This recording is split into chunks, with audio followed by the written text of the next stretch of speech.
Oh, that's it. I've had it with this dump. We got no food. We got no jobs. Our pets' heads are falling off. Okay, just calm down. Welcome back to Thinking Critical. This is Wes, and we have news that DC Comics has a new milestone, Detective Comics 1027. Why is that a milestone? Well, technically, Batman showed up in Detective Comics number 27, so this will be the 1000th issue that Batman appears in the comic series. I personally think this is a fake milestone and kind of a shitty move on DC's part. So I have heard feedback from some people that they do not like salty Wes. If you don't enjoy my salty content, you don't want to watch this video because I get very salty. I'm going to talk to my friend Lance, generally speaking about the series, and then we're going to go over each creative team and why I think a lot of them are absolutely garbage. There's a couple of good ones in there that I think are going to be great, like Scott Snyder, Ivan Rice, obviously Grant Morrison, along with his longtime creative partner. I think those will be fine, but there's way more garbage pairings in here than good. And yes, it's only a $10 cover price. I do go hyperbolic that it's going to be $18 or $20 or whatever. But this is going to be a salty video. If you don't like Salty West, you should probably just leave now because it's about to rain salt here on Thinking Critical YouTube. You have been warned. If you've been on the channel for a while, you know that I absolutely loathe. I hate. There are a few things that I dislike more about this industry than fake damn milestones. And this is normally something I would talk about in association with Marvel Comics, but DC Comics is in some way the new Marvel, and they're keeping that up with the new announcement of their Detective Comics 1027 144-page special with an all-star team. And I do use that very loosely of creators. And here to talk with me about that is my good friend Lance. Are you as underwhelmed as I am? I'm not underwhelmed at being here to talk with you, but I am underwhelmed with the content that they've revealed for Detective 1027. First of all, I have to shit all over the idea. Okay, yes, technically Batman was not in Detective Comics 1000 or number 1. He did arrive in Detective Comics 27, so this is the 1000th issue with Batman in it. But motherfuckers, you already sold a Detective Comics 1000 for $10, and that was 100 pages. Now you're going to do a Detective Comics 1027 milestone. This is horseshit. When you see the idea of it being just another huge book with 12 stories, that's not very exciting for readers. I mean, I'd rather just have this be some amazing drop the mic, one writer, maybe be 10 artists, some story that you could like work through or something. We're just going to get another triple-sized annual out of this. I'm expecting the next big idea from DC is going to be Action Comics 5000 with different creative teams for all 5,000 panels within the comic book, so they can outdo Marvel again with some stupid, made up bullshit milestone. What other fake milestones are left? Can we do a Mad Hatter anniversary issue? Is that what we got coming up next? No, they all have to be Batman or Superman related, so they can gouge the shit out of the customers, charge like $12-14, throw a bunch of J. Scott Campbell variant covers, throw some Alex Ross covers, maybe obviously we'll get some Greg Capullo covers in there, $14 each, of course. And if you're a Batman fan, you got to buy all of them. There's only going to be 40 or 50 of them, Lance. You can't break up that run. I mean, no. So if you're a Batman completionist, DC even is though just gouging you. It's such a Marvel thing to do. The one team not featured in this is the actual Detective Comics team, though. Actually, I'm kind of imagining Peter J. Tomasi will be off of that title by then, and this is like the introduction of Bendis taking over, kind of like Action Comics 1000. I don't have a problem with Tomasi leaving because his work's been so bad for the last 8 months, but Bendis coming in, let's not. It's like speaking the name of the unspoken. Let's not. I really hope. Well, he's a big name exclusive writer for DC. He's leaving Superman soon. He confirmed that. Obviously he has to move to something else. Batman is one of the characters that makes sense. He's a big name title. fits Bendis's huge ego because he couldn't just work on a normal character. He's got to have one of the premier characters at DC so he can destroy that and probably undo everything James Tynion's doing right now that actually build some enthusiasm with the character. I expect him to eventually hit Batman and Justice League before he's done. That's for sure. Probably a Watchmen sequel. Oh yeah, he's got to go fiddle in with the Watchmen universe. Jeff Johns just did that, so he's got to outdo him, show him how it's really done. A Watchmen event, something. Yeah. This changes everything. One of those. I don't want to be too hyperbolic. I do still think that DC's doing better than Marvel, but this is just reeks of Marvel ideas. Probably a Bendis idea. He brought that over with him. One of these stupid money makers. But we should probably talk about the creative teams because it's just as uninspired as the idea. There's a couple of them that aren't bad, but there's just some terrible creative teams in here. So let's just talk about number one. This makes so much not sense. So I would love to see Walt Simonson illustrate a Batman story, but certainly not a Tom King Batman story. Walt Simonson is one of the best action visual storytellers in the history of comics, and he's going to be writing or illustrating a depressed Tom King Batman story.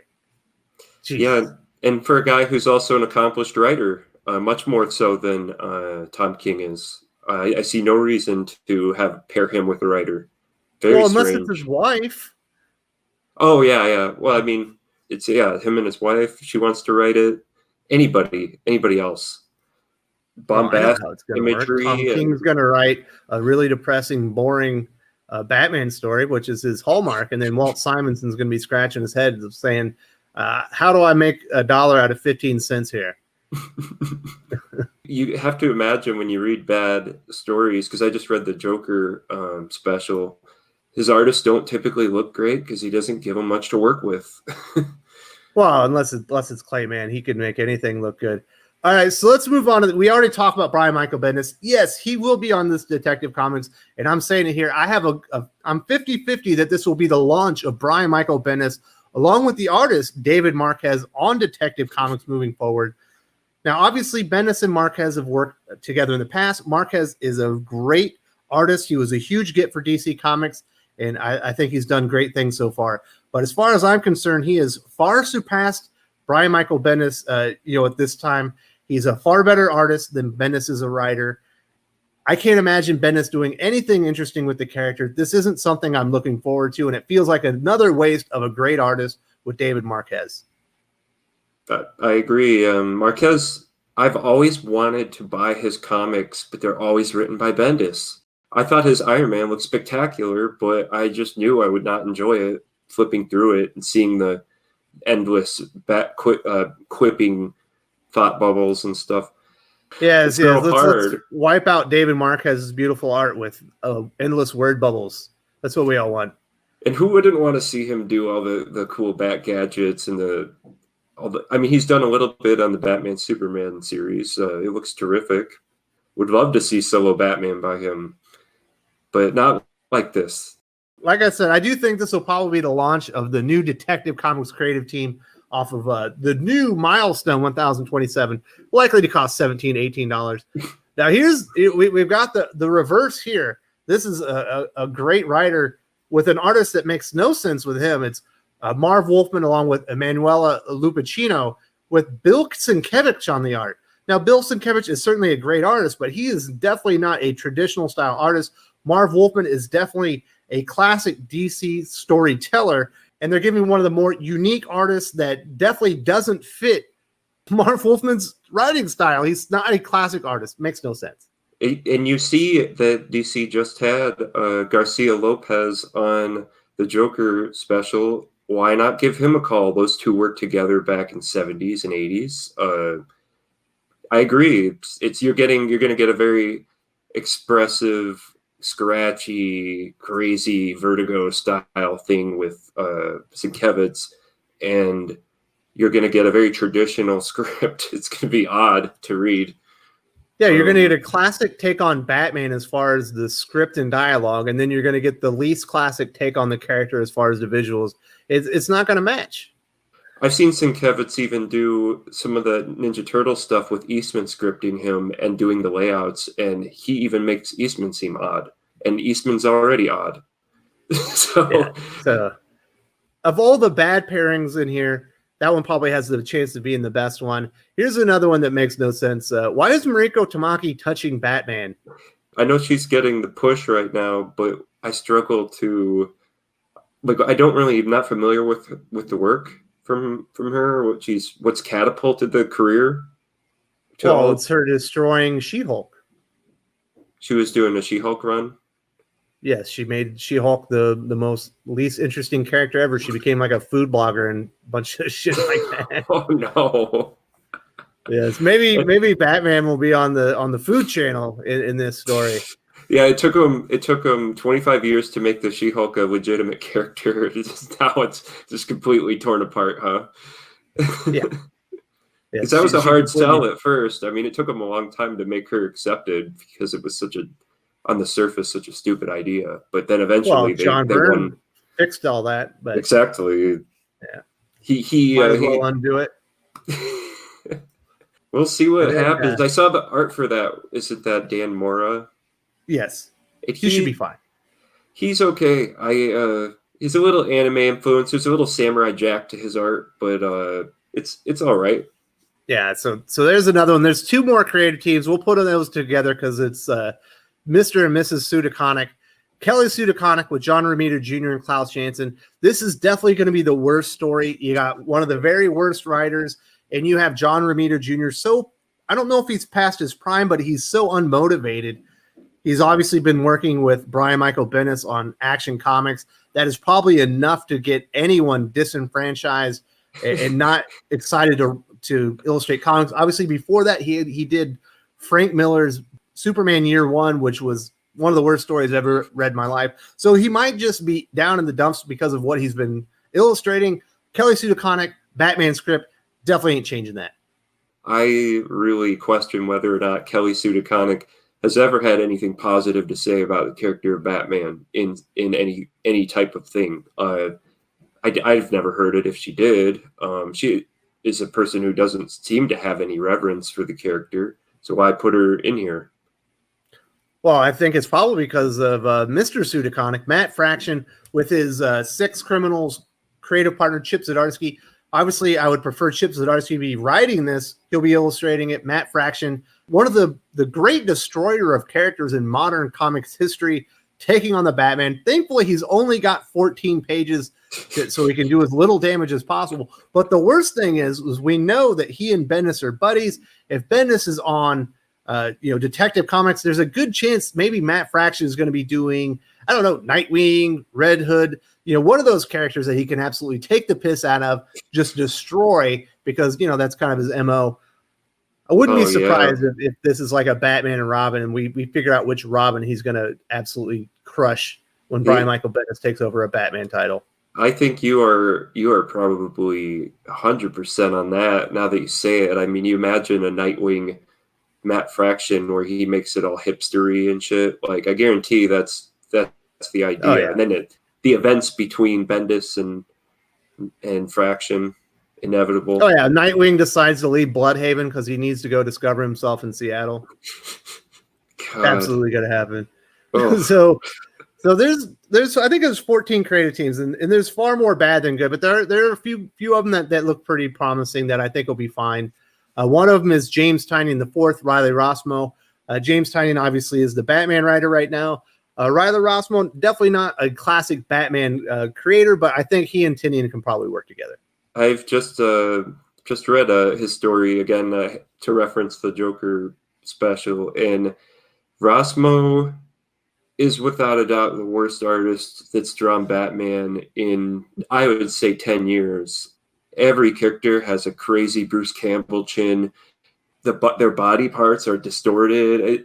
It's horrific. So I don't know. Worse than Amanda Connors? Didn't she do the one where they had the Stag Night in the Fortress of Solitude?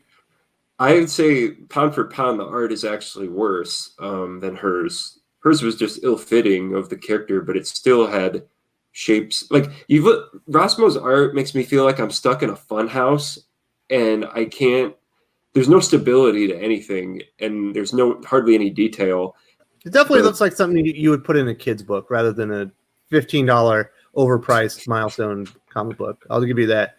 Another one that I think should be fine is Dan Jurgens, illustrating Dan Jurgens. He's not my favorite artist, but I'm certain that his artistic style will fit the story that he writes, and he should do that fine. I haven't even seen his art for a long time, but I would agree with being like, oh, Dan Jurgens' story, this should be good. That's my reaction when I hear Dan Jurgens. And then finally, the last team that I think will absolutely do the best, it's Scott Snyder and Ivan Reis. Ivan Reis obviously was illustrating his Justice League. Scott Snyder certainly knows Batman very well. Ivan Reis, one of the best artists in the entire industry. Dream pairing on Detective Comics 1027, fake milestone issue, and this will likely be the best story with the best art. Probably. Snyder has definitely written more Batman maybe than anybody at this point per issues. So yeah, he could sleepwalk through an issue. And Ivan Reis, I've always loved his stuff. Great bombastic art. I would expect something more action oriented with those two. I forgot there's one more creative pairing. Grant Morrison, Chris Burnham. Certainly they have worked on Batman a lot in the past. They've done a lot of work together. Creative pairing, they should be fine as well. That'll be fine. I do get a little bit of the been there, done that feeling from seeing that team. It'll be fine. That'll be fine. Then they can reissue all their stuff for the 5th time with the extra 10-page story in the new editions. Absolutely, that's what you got to do. Make a little money. We got to make a little money off of this comic book. I don't know. So you're a Batman fan. I know that you like to read all the Batman books. Are you excited for what is certain to be an exceptionally overpriced, filler-filled, crap, fake milestone comic, Detective Comics 1027? It actually makes me feel more like work to actually read a book that's 144 pages with that cast than it is fun. And to me, Batman should be fun. It just looks like a gauntlet. It's just, I'm wondering if this might be a good time to jump off Detective as a reader, to be honest, and just start going back to the limited series and stay out of continuity Batman altogether. Stay with Black Label stuff and whatever little miniseries they put out. Yeah. You're not liking Tynion's Batman? I find it pretty underwhelming. I don't think it's very well thought out. I think it's all right. I don't think it's nearly as good as everyone says. It's not bad. It's better than... It's in the middle of the road for Batman, I would say. Obviously, I'll be honest with you. I'm disappointed, in the writers. I'm disappointed in the idea, the concept. I hate fake milestones. This feels like a load of horse shit to me. Obviously, I don't have to buy the comic. So you're like, Wes, but you don't have to buy the comic. I know that I don't have to buy the comic, but I do have to call out bullshit when I see it. I do have a comic book YouTube channel here. We talk about news and stuff like this. Obviously, this is a lot more opinion-based because I'm so fed up with this crap. The Marvel Comics 1000, Marvel Comics 1001s, Captain Marvel 150. How many times can we cancel a fucking comic series and still claim that there's a milestone issue? Obviously, that's not the case here, but it is a fake milestone. You just sold a $10 Detective Comics 1000 within the last 18 months, and now you're going to do another Detective Comics 1027 to commemorate the 1,000th appearance of Batman in Detective Comics. A little horse shit in my book. I don't know. I imagine we're going to see DC start rebooting all their comic series every 6 months like Marvel too. So that's the shame, really, is I heard somebody say that the legacy of DC has become reboots, and I agree, and I think that is a shame. It's just so strange to me. Well, they reboot their entire universe, whereas Marvel reboots every single character constantly. I think we're going to see DC start rebooting every character so they can make money off those collectors that all want the #1 issues and variant covers.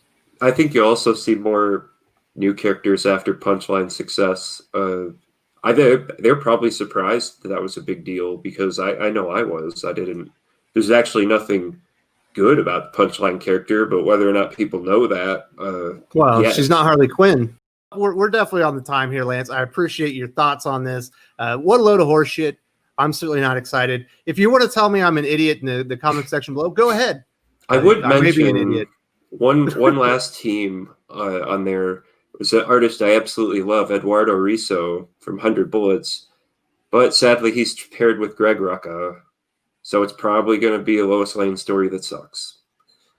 Likely, but at least what Greg Rucka in the past has written what will be considered some pretty good comic books. Back in the day, he used to be a solid.